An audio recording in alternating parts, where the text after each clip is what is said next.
창세기의 질문과 함께하는 오늘의 묵상입니다. 오늘의 질문입니다. 왜 야곱은 라헬 앞에서 울었을까? 이 질문으로 우리의 내면을 들여다보며 우리의 삶에 대하여 성찰하는 시간 가져보도록 하겠습니다. 야곱은 동방 사람의 땅에 도착하게 되고 넓은 들에 있는 운물을 보게 됩니다. 성경은 그 운물에 대하여 자세하게 설명하고 있습니다. 창세기 29장 1절에서 3절 말씀 세 번역으로 읽겠습니다. 야곱이 줄곧 길을 걸어서 드디어 동방 사람들이 사는 땅에 이르렀다. 거기 들에 운물이 있는데 그 곁에 양떼 세 무리가 엎드려 있는 것이 보였다. 그곳은 목자들이 양떼에게 물을 먹이는 운물인데 그 운물 어기는 큰 돌로 늘 덮여 있어서 양떼가 다 모이면 목자들이 운물 어기에서 그 돌을 굴려내어 양떼에게 물을 먹이고 다 먹인 다음에 다시 돌을 굴려서 운물 아기를 덮고는 하였다. 그 운물은 양떼들에게 물을 먹이는 공동 운물이었습니다. 운물 입구는 큰 돌로 덮여 있었습니다. 큰 돌을 덮어두는 이유는 동물이나 사람이 빠지는 것을 방지하기 위해서, 또 이물질이 들어가는 것을 막기 위해서, 그리고 공동체의 허락이 없이 운물을 사용하지 못하기 위해서였습니다. 여러 사람이 사용하는 공동 운물은 규칙이 있었습니다. 양떼가 다 모이면 목자들이 운물에서 돌을 굴려 양떼에게 물을 먹이고 물을 먹인 뒤에는 다시 돌로 운물을 덮었습니다. 운물에는 양떼 세 무리가 있었습니다. 그리고 목자들은 다른 목자들이 도착하기를 기다리고 있었습니다. 그들이 다 도착해야만 양떼에게 물을 먹일 수 있었기 때문입니다. 야곱은 목자들이 하란에서 왔다는 것을 알고 자신의 외삼촌 라반에 대해서 묻습니다. 그들은 라반에 대해 알고 있었고 그의 딸 라헬이 양떼를 몰고 오고 있다는 것을 야곱에게 알려줍니다. 창세기 29장 7절과 8절 말씀 세 번역으로 읽겠습니다. 야곱이 말하였다. 아직 해가 한창인데 아직은 양떼가 모일 때가 아닌 것 같은데 양떼에게 물을 먹이고 다시 풀을 뜯기로 나가야 하지 않습니까? 그들이 대답하였다. 그렇지 않습니다. 양떼가 다 모일 때까지 기다렸다가 양떼가 다 모이면 운물 아기의 돌을 굴려내고서 양떼에게 물을 먹입니다. 성경이 공동 운물에 대하여 자세하게 설명하는 이유가 무엇일까요? 야곱이 어떤 사람인지를 설명하기 위해서입니다. 이미 언급한 바와 같이 공동 운물에는 공동의 규칙이 있습니다. 가축들이 다 모여야 물을 먹일 수 있습니다. 그런데 야곱은 공동의 규칙을 무시하고 빨리 양떼에게 물을 먹이고 다시 풀을 뜯으러 가라고 말하고 있습니다. 쉽게 말해 어서 여기를 떠나라고 말하고 있는 것입니다. 그러면 왜 야곱은 목자들에게 공동 운물의 규칙을 어기라고 말하는 것일까요? 왜 목자들이 빨리 운물에서 떠나기 원하고 있는 것인가? 우리가 질문할 수 있습니다. 라반의 딸들 중에서 아내를 얻어야 하는 야곱은 빨리 아내를 얻기 위한 사전 작업을 시작하는 것으로 보입니다.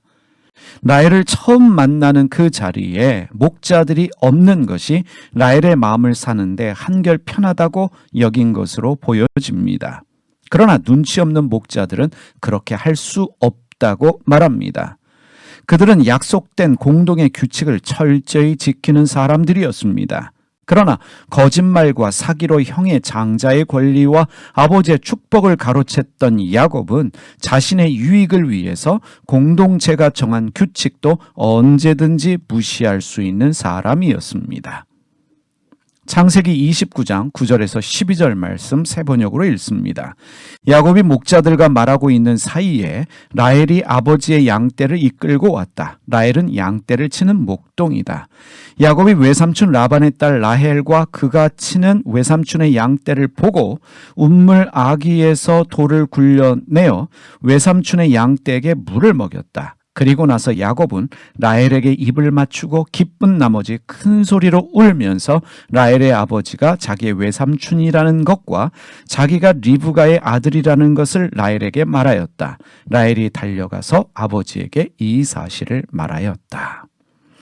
드디어 라헬이 양떼들을 몰고 운물에 도착했습니다. 라헬은 아버지의 양떼를 치는 목동이었습니다. 당시의 딸들도 집안일을 도와 양떼를 치는 일은 흔한 일이었다라고 합니다. 야곱은 라헬을 보자마자 과잉 친절을 베풀기 시작합니다. 야곱은 목자가 아니기 때문에 운물의 돌을 치울 수 있는 권한이 없습니다. 운물에 대한 아무 권한이 없는 야곱은 다른 목자들이 도착하기도 전에 라헬을 위해서 운물의 돌을 치우고 라헬이 이끌고 온 양떼에게 물을 먹입니다. 당시 운물을 덮는 돌은 혼자서 들 수 없는 크기와 무게였다고 합니다. 그런데 야곱은 그 돌을 혼자 굴립니다. 야곱이 엄마 젖 먹던 힘까지 동원하지 않았을까요?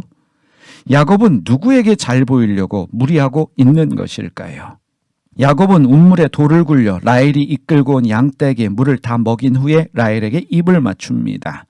당시 일반적인 인사는 남녀 구분 없이 포옹하고 양볼에 입 맞추는 것이었기에 라헬에게 입을 맞추는 것은 자연스러운 행동이었습니다.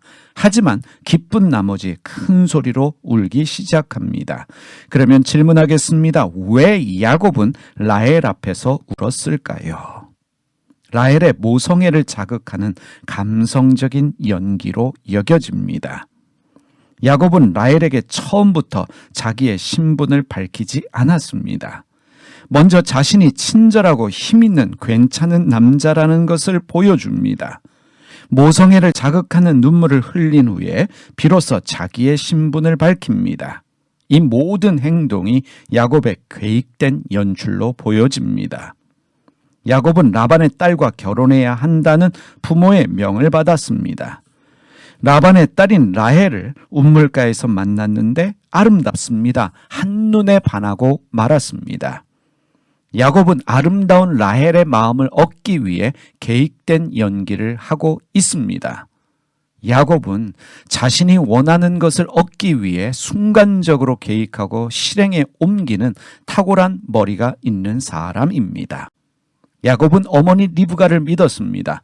그리고 자신의 탁월한 머리를 믿고 사는 사람이었습니다. 하나님이 이러한 야곱을 위해 예비한 사람이 있습니다. 바로 외삼촌 라반입니다.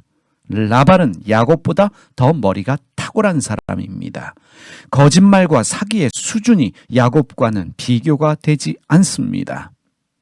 하나님은 외삼촌 라반을 통해서 야곱의 탁월한 머리를 어리석게 만드십니다. 하나님이 원하시는 수준의 사람으로 만드십니다.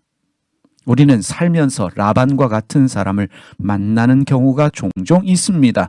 그런 사람 때문에 불평하고 원망할 이유가 없습니다. 왜냐하면 그는 나를 변화시키기 위해 만나게 하신 하나님의 도구이기 때문입니다. 기도하겠습니다.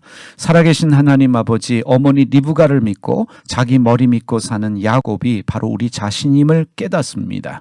우리를 깨트리시기 위해서 하나님께서 어머니 리브가와 헤어지게 하시고 또 라반과 같은 사람 만나게 하시는 것을 저희로 하여금 깨닫게 하셨사오니 하나님, 라반과 같은 사람 만난다고 원망하고 불평하지 않고 라반을 통해서 우리 자신을 보고 또 우리 자신을 돌아보는 은혜가 있게 하여 주시옵소서.